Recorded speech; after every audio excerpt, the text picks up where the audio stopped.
mga kagaya, yung gagawin natin ngayon ay kukunin na natin yung mga nilagay nating gapi dito sa ating tuna box.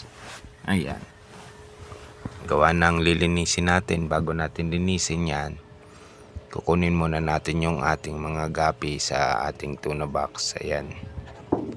So mapapansin nyo, wala ni isang kiti-kiti dyan. Kasi yun yung kinakain ng ating mga gapi. So ito po yung pamamaraan na ginagawa namin dito sa Ning's Leafy Greens. So may nag-comment dati na kawawa daw yung ating gapi. Pero kung titingnan nyo, ayan, yung nilagay nating gapi rito ay nanganak pa. Ayan, hindi lang gaano makita dito. Merong nanganak dyan yung ating gapi. Kaya so hindi kawawa yung gapi na linagay natin dito.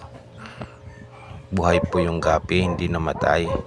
Umpisa nung linagay natin hanggang sa ma-harvest natin ang ating lettuce, andyan po sila. So yung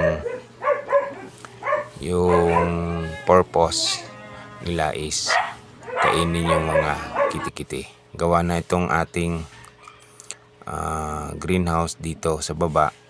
Meron nga tayong bubong, pero yung paligid niyan is walang net, so free makapasok yung mga insekto kasama na yung lamok. Pero kung papansinin yung mga kagaya, wala tayong makikitang lamok dyan. So ito yung gapi na nakuha natin sa ating mga tuna box. Babalik natin yan dun sa fish pond. Tapos na yung trabaho nila ngayon sa isang buwan na to, sa isang cycle ng harvest natin.